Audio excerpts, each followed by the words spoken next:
La ciudad me recibió con su aliento fétido, un laberinto de calles estrechas y edificios que se caían a pedazos. Aquí, la luz del sol era un lujo. El aire denso olía a basura, a humedad, a olvido. Buscaba respuestas en la oscuridad que rodeaba el caso Velázquez. Un rostro, una voz, cualquier cosa que me guiara. Mi primer objetivo era un fantasma de este submundo al sapo. Un informante que conocía las arterias secretas de la ciudad mejor que nadie. Nuestro encuentro fue en un bar clandestino, un agujero húmedo y sucio, donde el peligro se podía casi masticar. El sapo, con su cara marcada por cicatrices y sus ojos pequeños y brillantes, me esperaba. Parecía una rata lista para saltar. «Sé por qué estás aquí, Sol». Su voz era un susurro ronco, casi un gruñido. «Buscas la verdad sobre Ricardo Velázquez. No me anduve con rodeos. ¿Qué sabes?» Velázquez era un hombre poderoso. Comenzó. Tenía muchos amigos, sí, pero también muchos más enemigos. Estaba metido hasta el cuello en negocios sucios. Apuestas ilegales, tráfico de influencia, de todo. Me incliné un poco más. ¿Alguien en particular que quisiera verlo muerto? Una sonrisa maliciosa se dibujó en su rostro. Muchos. Pero hay un nombre que me zumba en los oídos constantemente: el tiburón. El tiburón, repetí, sintiendo como esa palabra pesaba en el aire. ¿Quién es? Un pez gordo, respondió el sapo, disfrutando del momento. Controla gran parte del crimen en esta ciudad. Y Velázquez le debía dinero. Mucho dinero. Anoté el nombre en mi libreta. El tiburón, un nuevo y muy prometedor sospechoso. Tenía que averiguar todo sobre él. Dónde se movía, con quién trataba. Cada dato podría ser la llave. ¿Algo más?, pregunté, esperando otro hilo del que tirar. A Velázquez le consumía el juego, añadió. Perdía sumas enormes en casinos clandestinos, y también le gustaban las mujeres, especialmente las jóvenes y ambiciosas. Mi mente voló de inmediato hacia Isabela Cortés. La asistente personal de Velázquez, tan joven, ambiciosa, encajaba perfectamente en ese perfil. ¿Era solo una empleada o había algo más? La añadí a mi lista de personas a interrogar de nuevo. Gracias, sapo, dije, sacando unos billetes. Te pagaré por esto. Él los rechazó con un gesto de la mano. No necesito tu dinero.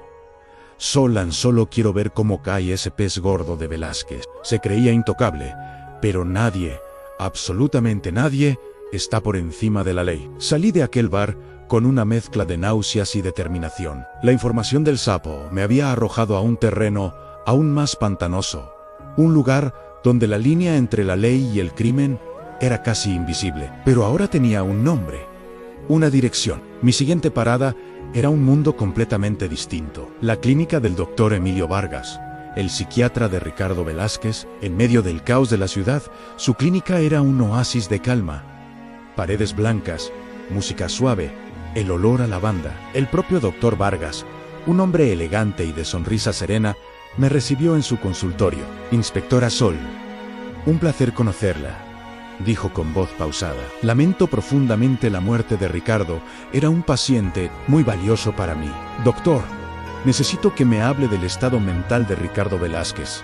Fui directa al grano. Ricardo sufría de ansiedad y depresión severa, respondió el doctor, juntando las manos sobre su escritorio de caoba. Tenía problemas crónicos para dormir. Se sentía constantemente aplastado por las exigencias de su trabajo, de su vida social, de todo. ¿Sabía usted de su adicción al juego? El doctor Vargas asintió lentamente. Sí, Ricardo me confesó su problema con el juego. Lo describía como un demonio que no podía controlar. Estábamos trabajando en ello, tratando de superarlo, pero era una lucha diaria y agotadora para él. ¿Tenía otros problemas? ¿Algo más personal? Ricardo tenía una relación muy conflictiva con su esposa, reveló el doctor. Era tensa, distante, apenas se hablaban. También arrastraba problemas con su padre, un hombre a quien describía como autoritario y extremadamente controlador. Sentía que nunca lograba cumplir sus expectativas. La imagen de Velázquez cambiaba ante mis ojos. Ya no era solo el magnate corrupto, era un hombre atormentado, atrapado por sus propios demonios internos, sus problemas emocionales, su ansiedad, la presión. Todo sumaba. Doctor, una pregunta delicada, dije, mirándolo fijamente. ¿Cree usted que Ricardo Velázquez se suicidó? El doctor Vargas se tomó un momento, sus ojos perdidos en algún punto de la habitación. Luego, negó con la cabeza. No, no lo creo. Conozco bien la mente de un suicida, inspectora, y Ricardo, a pesar de todo su sufrimiento, le tenía un pánico atroz a la muerte. Preferiría 1000 veces vivir una vida infeliz que dejar de vivir. Aquello era una pieza crucial. Si no fue suicidio, entonces fue asesinato, y su propio psiquiatra estaba convencido de ello. Entonces, ¿quién cree usted que pudo haberlo matado? El doctor se encogió de hombros, una expresión de genuina impotencia en su rostro. No lo sean, como usted ya sabrá, Ricardo tenía muchos enemigos. Cualquiera de ellos podría haber aprovechado su vulnerabilidad. Le di las gracias al doctor Vargas por su tiempo y salí de la clínica.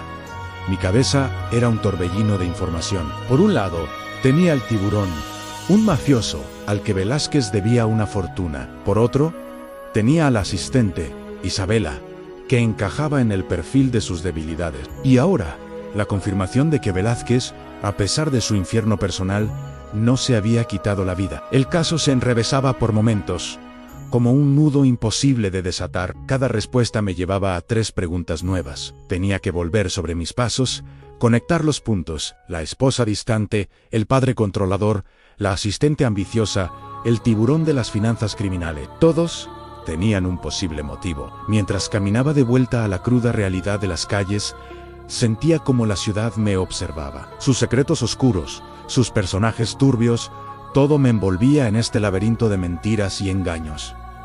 Sabía que esto era solo el principio. Tenía que confiar en mi instinto, en esa voz interior que me decía que la verdad estaba cerca, oculta bajo capas y capas de corrupción y desesperación, y no iba a parar hasta encontrarla, sin importar los obstáculos, sin importar quién se cruzara en mi camino. La casa no había hecho más que empezar.